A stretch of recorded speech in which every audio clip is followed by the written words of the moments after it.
Hi everyone, it's Kute here. Today I'm going to be sharing some ideas on profound and amazing time management techniques. There's so much talk on productivity tools, gadgets, applications, books on time management, how to manage your time better. Well, today I'm going to give you the bottom line, what I feel is the most important time management tool I have found that's helped me in my life be more productive. You want to know what that is? You know, the other day I was looking at a time management quadrant. It looked something like this. Can you see this?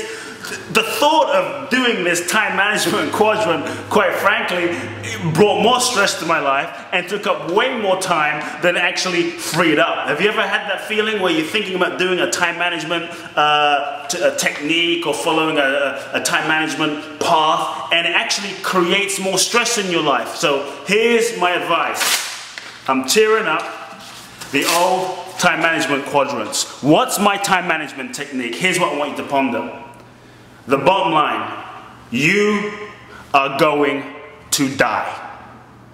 That's right. That, for me, is perhaps the most profound, revelatory time management technique I have found that's impacted my life. I will say it again, quite simply, you are going to die. Your soul is infinite. Your true self is infinite. But you are going to die. When you really embrace that, when you really accept that reality, I guarantee you it will free you up and it will cause you to focus on what's truly important. When you accept that reality that you are going to die, all the time you might spend thinking about things that really are a waste of time. All the time you might spend thinking about what other people are thinking. All the time you might spend, behind Facebook thinking about your dreams, thinking about the plans you're going to put into action. All the time you might spend preparing to live. All the time we might spend,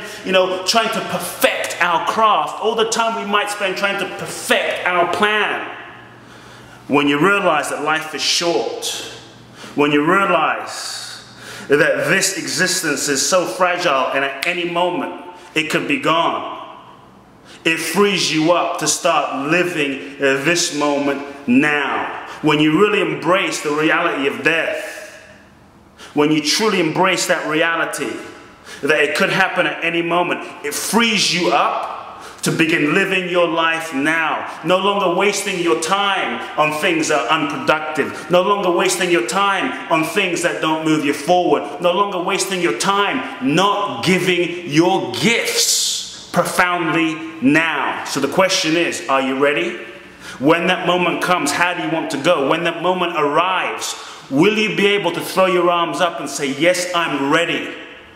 How are you going to use the precious time you have right now? I want to share a quick story with you. I remember a few years back, I went to Ghana, West Africa. I was born in Ghana, West Africa. My father's from Ghana. My mother's Japanese, as some of you might know. And I was born in Ghana, West Africa, and I hadn't been back to Ghana in about 14 years. So I decided to take a group of friends to Ghana. And this was the first time I went to Ghana in about 14 years. And it was a really big deal. And one of the amazing friends that came with me was a man by the name of Sri.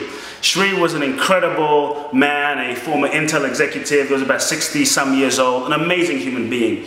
And about halfway, 6 days into our trip, we were dancing. My friends and I, we were just dancing crazily. And Sri came up to me and he said, Kute, wow, I wish I could dance like you guys. I wish I could be free, but I have a phobia of dancing. Is there anywhere in your life where you feel you would like more free expression, where you feel you want to give more, serve more, love more, do more, create more, but something's blocking you? So Sri comes up to us and says, God, I wish I could dance. And I said, Sri, just free yourself. Just do it. Just move. Just take all the judgments off of yourself. Life is so short.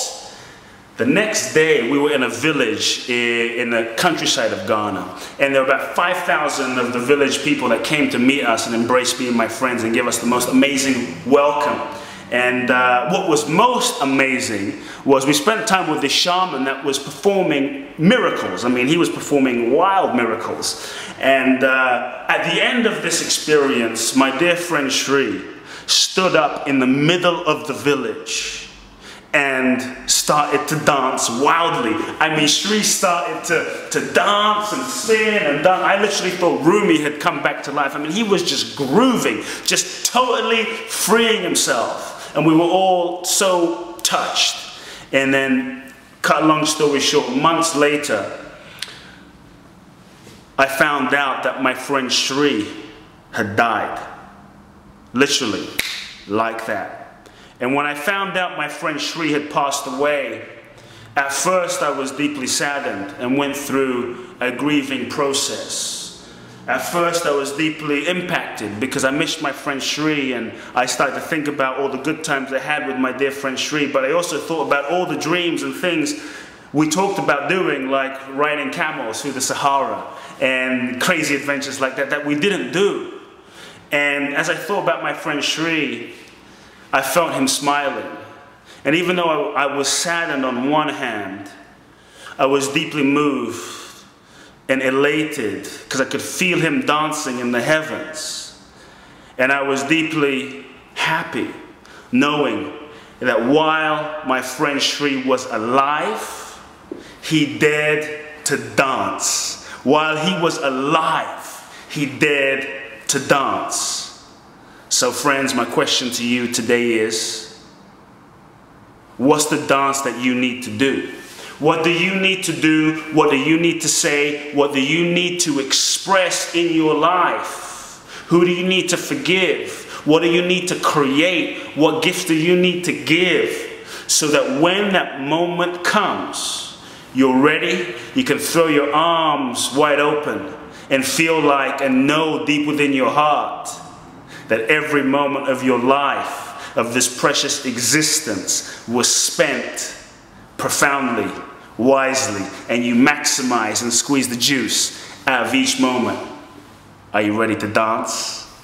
Dance now. Love you lots.